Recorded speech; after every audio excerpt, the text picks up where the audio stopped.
Olá, turma. Espero que esteja tudo bem. Continue se cuidando. É, Dando sequência, então, na nossa prática de geologia relacionada à sismologia. Então, vocês receberam o arquivo, né, semana passada. É, Na primeira etapa, vocês tiveram, então, que determinar os epicentros aqui de alguns terremotos. Aqui nós temos o mapa do México, né, que foi um desses epicentros determinados. Agora, então, na sequência das atividades práticas, a gente vai fazer a questão 4, né, o item 4 dessa prática. E dessa vez nós vamos utilizar um outro dado relacionado com os sismogramas, né? Esse dado deve ser obtido a partir da análise do eixo de variação aqui relacionado à amplitude, né, que está no eixo Y das abscissas. Muito bem. Assim como na atividade anterior, nós temos aqui um sismograma de exemplo mostrando como marcar ou como coletar esse dado de amplitude. Então, o que que como que é o processo de coleta desse dado? Vai estar relacionado sempre à máxima amplitude, como a gente vê aqui no gráfico, sempre a máxima amplitude alcançada pela onda S, tá? Obviamente será a onda S, porque ela sempre vai obter a maior amplitude relacionada com a ocorrência de terremotos, tá? Então, como nós vimos aqui, nós temos o tempo que utilizamos para fazer o cálculo do epicentro, e dessa vez, então, vamos trabalhar com a máxima amplitude. Lembrando que a máxima amplitude pode ser tanto superior na anomalia quanto na parte inferior da anomalia, tá? Então sempre procure comparar as duas medidas, né? Elas sempre estarão muito próximas, né? A máxima amplitude, mas sempre comparando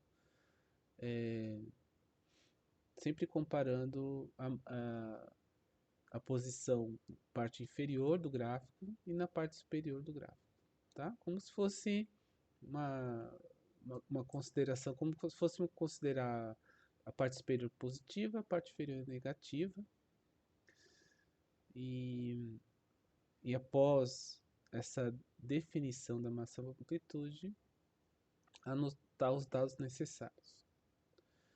Como exemplo, eu vou utilizar o terremoto que nós utilizamos como exemplo da primeira parte da atividade lá nos Estados Unidos, tá? Eu vou marcar apenas um dos gráficos e vocês façam então as mesmas determinações, sigam os mesmos passos para os gráficos seguintes e também para os terremotos. Mas antes, vamos dar uma olhadinha aqui que a gente tem aqui, nós temos aqui três linhas, né? Essas linhas elas são marcadas. A linha da esquerda, né, da sua esquerda aí, olhando para o vídeo, é a linha que corresponde à distância em quilômetros. O que que é essa distância? Essa distância em quilômetros é a distância em que cada estação sismográfica está do seu epicentro, né? Então, para cada terremoto, como relembrando, para cada terremoto nós temos três estações, que é o mínimo para se determinar os sistemas de triangulação para calcular o epicentro, tá? Então, essa distância vocês já encontraram, utilizando a referência de tempo e combinando tempo com esse gráfico aqui, que é o eixo do tempo pela distância e o gráfico, uma linha diagonal que representa então a diferença de velocidade entre ondas SP. Então é um dado já conhecido, né? E não é necessário fazer novas determinações. A linha da direita, nós temos também marcações que representam a amplitude em milímetros, que é a amplitude que é representativa dos dados que vocês terão que coletar, né? Essa sim é uma nova determinação para que a combinação da distância e amplitude conseguimos obter a referência de magnitude, que seria então essa linha do centro, né, de magnitude.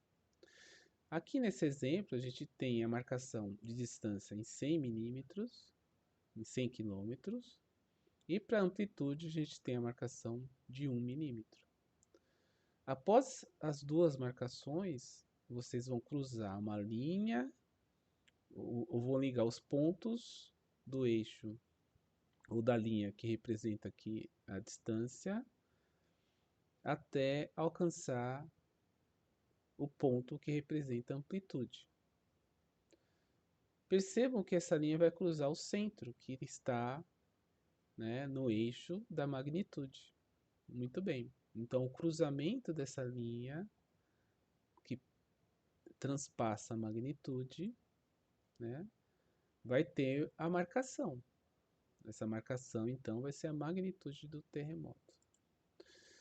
Para a gente entender melhor, como eu falei, eu vou utilizar um exemplo, né?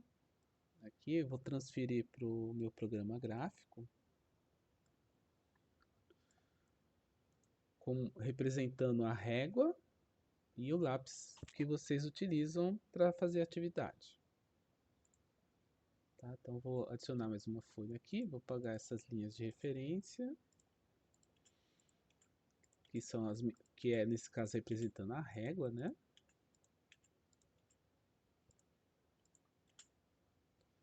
E transfiro para cá então aquele gráfico com 3 eixos.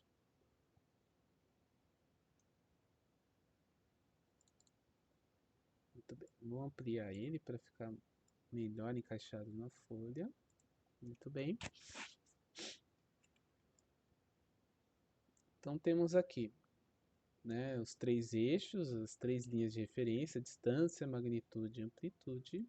E agora vamos atrás dos dados necessários para que eu tenha as marcações, tá? Então, primeiro aqui, eu já tenho aqui separado, né? Lembro que a gente calculou, inclusive temos a distância aqui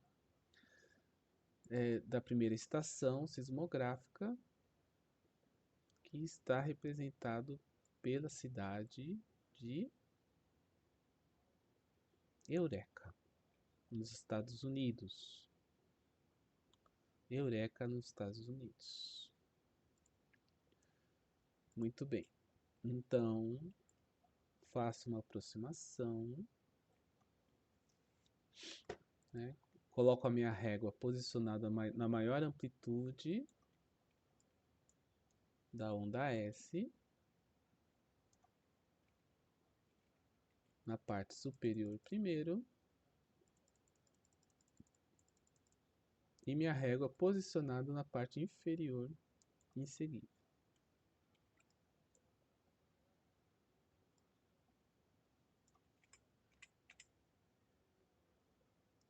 Então, feito isso, eu consigo, como próximo passo, determinar a amplitude. Percebam que nós temos de 200 a 250, né, e provavelmente 250 a 300. Para 200, a gente tem 1, 2, 3, 4, 5.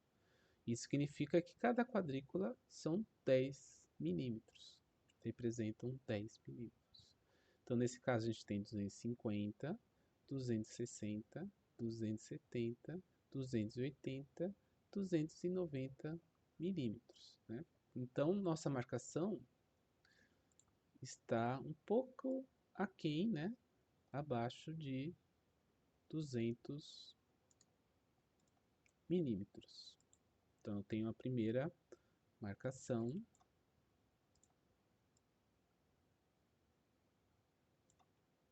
Um pouco abaixo de 290, né? Então, a gente tem 285 aproximadamente milímetros para a primeira marcação. Voltamos à página do nosso gráfico que representa a magnitude, com esses três eixos, né? Essas três linhas de referência. Então, no caso, para Eureka, temos marcado 280 milímetros. Percebam que tanto no eixo da distância quanto no eixo da amplitude, existe uma distância basal entre as numerações que não é uma distância numérica de uma escala conhecida. Na verdade, é uma escala conhecida sim, mas não é uma escala que representa, por exemplo, 1 centímetro equivaleria, por exemplo, a 30 quilômetros, vamos supor. Por quê? Porque justamente essa escala está em escala logarítmica, que é a forma de medir a magnitude. Percebam que a linha do centro, o eixo do centro, que representa a magnitude, essa sim está numa escala de unidades com distanciamento invariável, né? Justamente por quê? Porque as escalas de referência, a distância, a amplitude, essas linhas de referência já estão dentro da escala logarítmica, né, de base 10,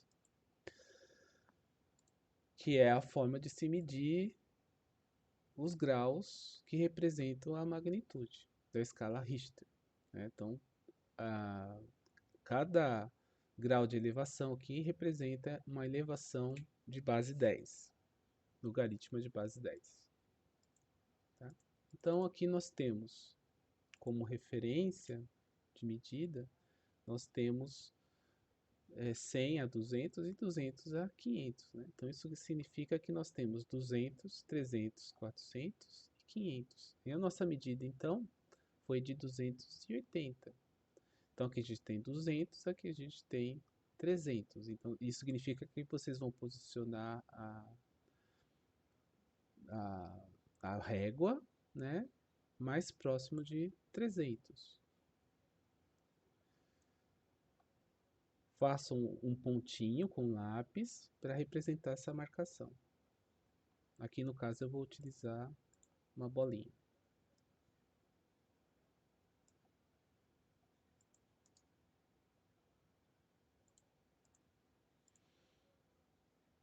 Não precisa ser exato, tá? Pode ter um pequeno deslocamento, não há problema.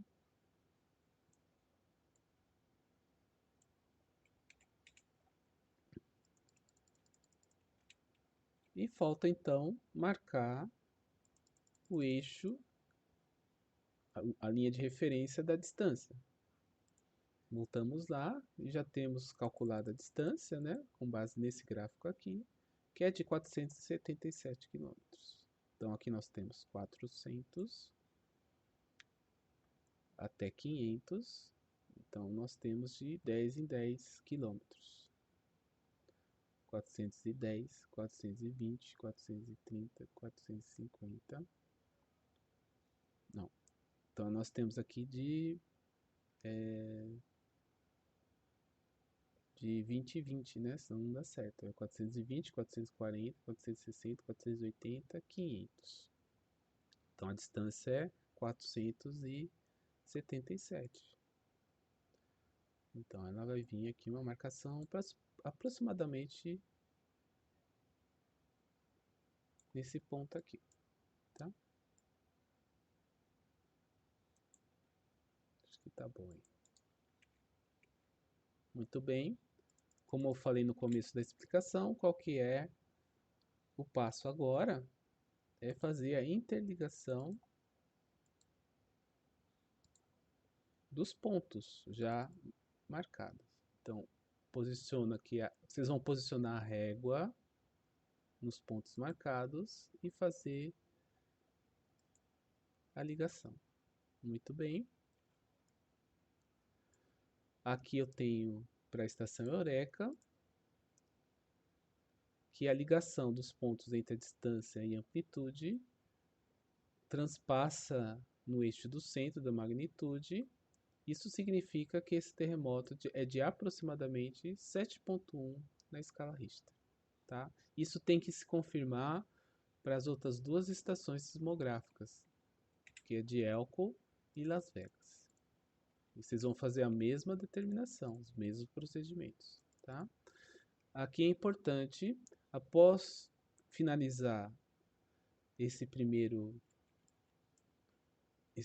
terremoto, né? Esse primeiro sismo aqui nos Estados Unidos, vocês vão escolher uma cor. Isso significa que a gente, por exemplo, vai escolher a cor laranja.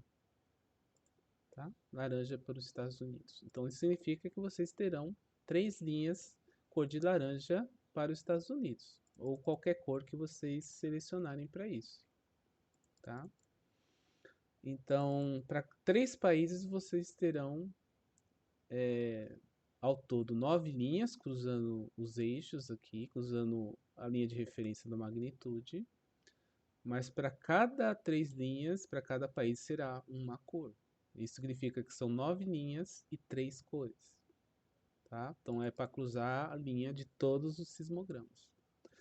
Feito isso, vocês vão escolher uma legenda, ou melhor, vocês vão inserir uma legenda, que a escolha na verdade é só da cor, vocês ficam livres para escolher a cor. E vão construir uma legenda. Fazer tudo do mesmo tamanho para ficar bonitinho. Esse aqui ficou mais bonitinho. Aí.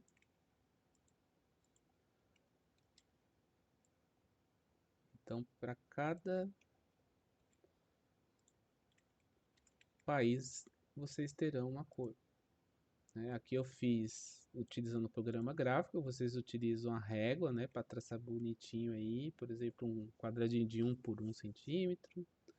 Então teremos aqui os Estados Unidos da América.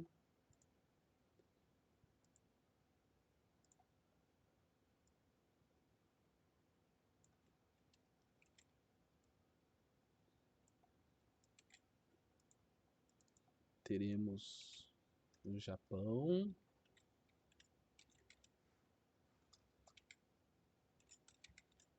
E teremos o México. Então, no caso, os Estados Unidos ficou laranja. O Japão ficou essa cor aqui, rosa. E o México ficou, sei lá, azul bebê. Tá? Então, é isso. Para ficar legal, vocês escrevam aqui ao lado. Legenda.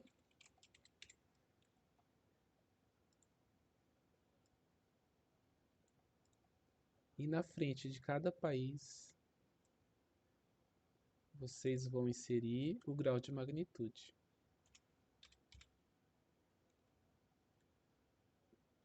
Acho que é interessante deixar um espaço adicional aqui.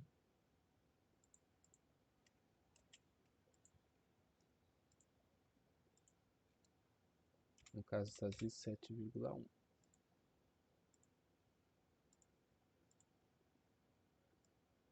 Deixa um espaço adicional aqui. Tá?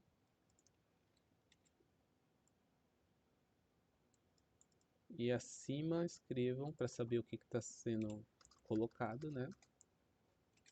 Grau de magnitude.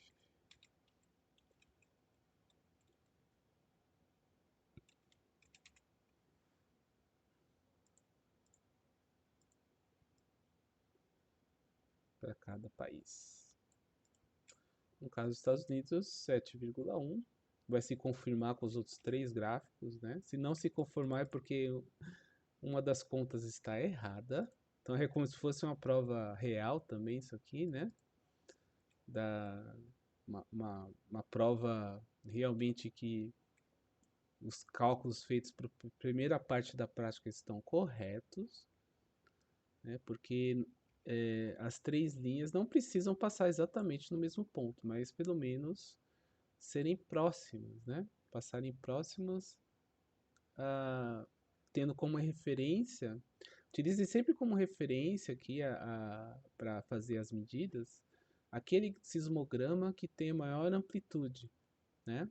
Ou seja, que é o sismograma que está mais próximo do epicentro. Por quê? Porque vai diminuir o erro de visualização na coleta do dado. Simplesmente por isso. Então, utilizo sempre esse sismograma como referência. E os outros dois sismogramas com menor amplitude tem que passar muito próximo desse primeiro sismograma, tá? Dentro dessa leitura aproximada. Feito isso, então, está finalizada a segunda parte da atividade e é só então entregar no Moodle, ok? Houve uma modificação, eu decidi, como tem bastante coisa, tem bastante atividade ainda para se completar, a atividade relacionado à estrutura interna da Terra, eu vou dar sequência só na semana que vem, ok?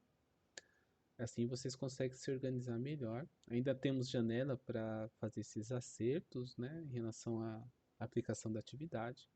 Então não precisa se preocupar com relação ao cumprimento da carga horária relacionada às práticas. Então, boa atividade para todo mundo. Vou estar sempre disponível para esclarecer dúvidas. Vou alterar aqui, então a entrega desse trabalho vai ser em conjunto com a sequência anterior, né? Então eu vou alterar do Moodle a data de entrega para a semana que vem, para que vocês façam com tranquilidade. Então até terça-feira, nossa próxima aula, e sigam se cuidando.